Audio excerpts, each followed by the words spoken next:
سيدنا محمد وعلى آله وأصحابه أجمعين أما بعد فقد قال الله تعالى في الكلام القديم وفي القرآن المجيد بعد أعوذ بالله من الشيطان الرجيم بسم الله الرحمن الرحيم اليوم نختم على أفواههم وتكلمنا أيديهم وتشهد أرجلهم بما كانوا يكسبون صدق الله العلي العليم எல்லா புகழும் அல்லாஹ் ஒருவனுக்கே உரித்தாகட்டுமாக.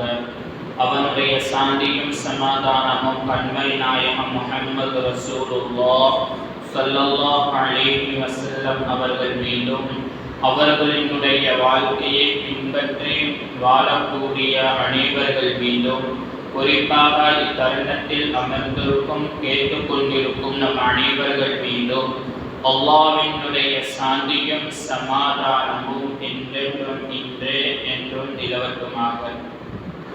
கண்ணியத்திற்கும் மரியாதைக்குரிய அல்லாஹ்வின் நல்லடியார்களே, இந்த உலகத்தில் வாழக்கூடிய அனைத்து மக்களுக்கும்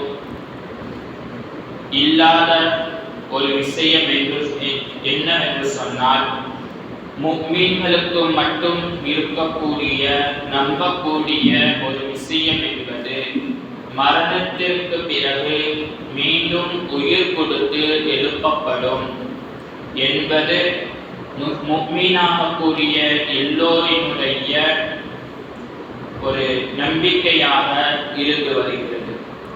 மறுமை நாள் என்பது நாம் வாழக்கூடிய காலகட்டத்தில் செய்த நன்மை தீமைகளை முடிவு செய்யக்கூடிய நாள்தான் மறுமை நாள். முதலாவது சூருக்கும் இரண்டாவது சூர் ஊதுவதற்கு மத்தியில் 40 வருடங்கள் இடைவெளியாக இருக்கும். நபி ஸல்லல்லாஹு அலைஹி வஸல்லம் அவர்கள் மறுமை நாளில் எழுப்புகிற பொழுது அனைவர்களும் நிர்வாணமாக வருவார்கள் என்பதாக ஆயிஷா ரலியல்லாஹு தஆலா அவர்கள் சொன்னார்கள். அப்போது ஆயிஷா ரலியல்லாஹு தஆலா அவர்கள் கேட்பார்கள், சில பேரை பார்க்க மாட்டார்களா என்பதாக கேட்கும் பொழுது அல்லாஹ்வின் ரசூல் சொல்வார்கள், அப்பொழுது இருக்கக்கூடிய சூழ்நிலையில் அதெல்லாம் அவர்களுக்கு கண்ணுக்கு தெரியாது என்பதாக ரசூலுல்லாஹி ஸல்லல்லாஹு அலைஹி வஸல்லம் அவர்கள் சொல்லுவார்கள். இன்னும் சில பேர் ஆடை அணிந்து வருவார்கள், சில பேர் வாகனித்து வருவார்கள், சில பேர் கால்களால் நடந்து வருவார்கள்.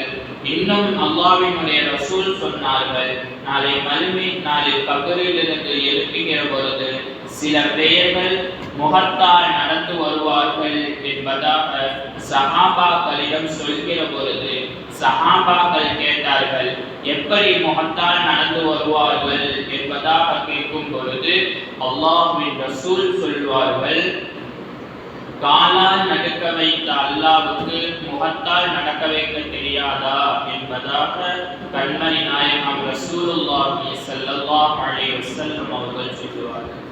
இன்னும் அந்த நாளில் நடக்கக்கூடிய விஷயங்களை குறித்து அல்லாஹ்வின் ரசூல் நமக்கு சொல்லுவார்கள், தலைக்கு மேல் சூரியன் இருக்கும், அதன் காரணமாக வேர்வை உண்டாகும்.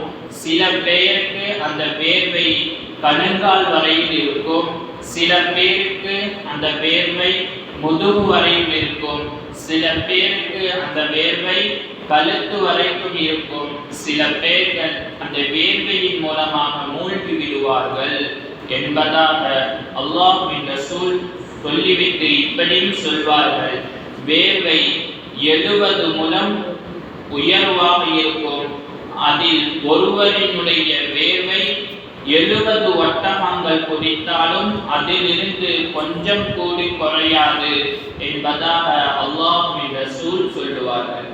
அப்படியெல்லாம் சொல்லிவிட்டு அதிலிருந்து சலாமத் பெறுவதற்கும் அல்லாஹ்வினுடைய ரசூல் சொல்வார்கள், உலமாக்களினுடைய ஆலிம்களினுடைய பயான் மஜ்லிஸில் அமர்வதின் மூலமாகவும், இன்னும் கடன்களை பிறருக்கு கொடுத்து அந்த கடனை அவர்களுக்கு லேசுபடுத்துவதின் மூலமாகவும், அந்த கடனை அவர்களுக்கு தள்ளுபடி செய்வதின் மூலமாகவும், பிறருக்கு துணி எடுத்து கொடுப்பதின் மூலமாகவும், முசாஃபரை ஆதரவத்தின் மூலமாகவும், உடன் பிறந்தவர்களுக்கு உணவை ஊட்டி விடுவதன் மூலமாகவும் அந்த வேர்வையிலிருந்து சலாமத் பெறலாம் என்பதாக அல்லாஹ்வின் ரசூல் நமக்கு சொல்லுவார்கள். அடுத்தபடியாக நடக்கக்கூடிய விஷயங்களை குறித்து சொல்கிற பொழுது அடுத்து கேள்வி கணக்குகள் கேட்கப்படும். ரசூலுல்லாஹி ஸல்லல்லாஹு அலைஹி வஸல்லம் அவர்கள் சொல்வார்கள், 7000 நபர்கள் கேள்வி கணக்கு இல்லாமல் சொர்க்கத்திற்கு செல்லுவார்கள் என்பதாக அல்லாஹ்வின் ரசூல் நமக்கு சொல்லுவார்கள். நமக்கெல்லாம் தெரியும், அல்லாஹ் தஆலா நாளை மறுமை நாளில் மிகவும் முக்கியமான 4 கேள்விகளை கேட்பார். அதில் முதலாவது, ஆயுள் காலத்தை எவ்வாறு கழித்தாய்? இரண்டாவதாக, உனது வாலிபத்தை எவ்வாறு கழித்தாய்? மூணாவதாக, உனது நீ கற்ற இல்மின் மூலமாக நீ என்ன அமல் செய்தாய்? நான்காவதாக, நீ எப்படி சம்பாதித்தாய், அதை நீ எப்படி செலவு செய்தாய் என்கின்ற மிக முக்கியமான இந்த 4 கேள்விகளுக்கும் பதில் சொல்லாமல் யாரும் ஒரு அடியும் கூடி நகர முடியாது என்பதாக அல்லாஹ்வினுடைய ரசூல் சொல்லுவார்கள். இன்னும் அல்லாஹ் தஆலா மறுமை நாளில் நடக்கக்கூடிய விஷயங்களை சூரத்துல் யாசீன் சொல்வான். அல்-யௌம நஹ்திமு அலா அஃவாஹிஹிம் வ துகல்லிமுனா ஐதீஹிம் வ தஷ்ஹது அர்ஜுலுஹும் பிமா கானூ யக்ஸிபூன். அந்த நாளில் வாய்களுக்கு முத்திரை விட்டு விடுவோம், பிறகு கையை பேச சொல்லுவோம் என்பதாக அல்லாஹ் தஆலா குர்ஆனில் சொல்லுவான். நாம் இந்த உலகத்தில் செய்த நன்மையான காரியங்கள் எது, தீமையான காரியங்கள் எது என்பதை கைகள் பேசும் என்பதாக அல்லாஹ் தஆலா குர்ஆனில் சொல்லுவான். ஆயிஷா ரலியல்லாஹு தஆலா அவர்கள் கேட்டார்கள், ரசூலுல்லாஹி ஸல்லல்லாஹு அலைஹி வஸல்லம் அவர்களிடத்தில், கியாமத்தினாலில் நீங்கள் உங்களுடைய மனைவிகளையும் மக்கள்களையும் பார்த்து கொள்வீர்களா என்பதாக கேட்கும் பொழுது ரசூலுல்லாஹி ஸல்லல்லாஹு அலைஹி வஸல்லம் அவர்கள் சொல்லுவார்கள், பட்டோலை கையில் வழங்கக்கூடிய அந்த நிகழ்வில், இரண்டாவதாக மீசான் தராசினுடைய அந்த நிகழ்வில், சிராத்தில் முஸ்தகிம் பாலத்தில் கடக்கக்கூடிய அந்த நினைவில், இந்த 3 விஷயங்களிலும் யாரையும் கண்டுக்க மாட்டார்கள். அவர்களினுடைய நிலைமையில் அவர்கள் இருப்பார்கள் என்பதாக அல்லாஹ்வின் ரசூல் சொல்லுவார்கள். நாளை மறுமை நாளில் நாம் எப்படி தப்பிப்பது என்பதுதான் ஒவ்வொரு மனிதனிடத்திலும் இருக்கும். ஏனென்றால் நான் தப்பித்தால் போதும் என்பதற்காக இந்த உலகத்தில் ஏதேனும் அநியாயம் செய்திருந்தால், எந்த அளவுக்கு என்று சொன்னால் அல்லாஹ்வினுடைய ரசூல் சொல்லுவார்கள், நாளை மறுமை நாளில் சகோதரனை கூப்பிட்டு விசாரிக்கப்படுமா, உன்னுடைய தம்பி எப்படி ஏதேனும் செய்திருக்கிறார்களா என்பதாக கேட்கும் பொழுது, என்னுடைய தம்பி எனக்கு என்னிடத்தில் கடன் வாங்கினார்கள் என்பதாக சொல்லிவிட்டு அண்ணன்காரன் சொல்வானாம், அதற்கு அந்த கடனை இன்னும் திருப்பி தரவில்லை என்பதாக சொல்லுவானாம். அதற்கு அல்லாஹ் தஆலா என்ன செய்ய வேண்டும் என்பதாக கேட்கும் பொழுது அதற்கு அண்ணன்காரன் சொல்வானாம், என்னிடத்தில் இருக்கக்கூடிய பாவங்கள் எல்லாம் என் தம்பியிடம் கொடுத்து விடுங்கள் என்பதாக அல்லாஹ்விடம் சொல்லுவார்கள் என்பதாக அல்லாஹ்வினுடைய ரசூல் நமக்கு சொல்லுவார்கள். இதிலிருந்து நமக்கு என்ன தெரிகிறது என்றால், நம்முடைய மக்கள்கள், நம்மை பெற்றெடுத்தவர்கள் யாரும் நம்மளை கண்டுக்க மாட்டார்கள். நாம் செய்யக்கூடிய அமல்கள் தான் நாளை மறுமை நாளில் நம்முடன் இருக்கும்.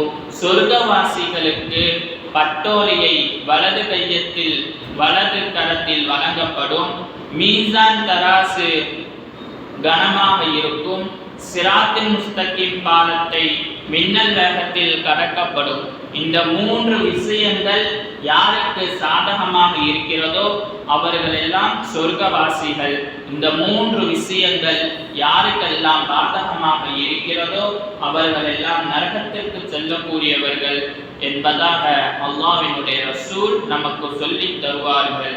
கண்ணியமான முஃமின்களே, நாளை மறுமை நாளில் நம்முடைய நிலைமைகளை குறித்து நாம் அவ்வப்போது சிந்திக்க வேண்டும். அது மட்டும் இல்லாமல் நம்முடைய மரணத்தை குறித்தும் நம்முடைய கபரினுடைய வாழ்க்கையை குறித்தும் நாளை மறுமை நாளில் அல்லாஹ்வினிடத்திலிருந்து எப்படி நாம் தப்பிப்பது என்பதை இந்த விஷயங்கள் எல்லாம் நாம் அவ்வப்போது சிந்தித்தோம் என்று சொன்னால் நம்முடைய வாழ்க்கை மீதம் இருக்கக்கூடிய வாழ்க்கை சரியான பாதையில் செல்லும் என்பது நம்முடைய முன்னோர்கள் நமக்கு சொல்லித் தருவார்கள். அல்லாஹ் சுப்ஹானஹு வ தஆலா நம்முடைய எல்லா விஷயங்களையும் அல்லாஹ் தஆலா வெற்றியானதாக ஆக்கி தருவானாக. ஆகிரு தஅவானா அல்ஹம்துலில்லாஹி ரப்பில் ஆலமீன். அஸ்ஸலாமு அலைக்கும் வ ரஹ்மத்துல்லாஹி வ பரகாத்துஹு. ஸல்லல்லாஹு அலா முஹம்மது ஸல்லல்லாஹு அலைஹி வஸல்லம். ஸல்லல்லாஹு அலா முஹம்மது ஸல்லல்லாஹு அலைஹி வஸல்லம். ஸல்லல்லாஹு அலா முஹம்மது யா ரப்பி ஸல்லி அலைஹி வஸல்லிம்.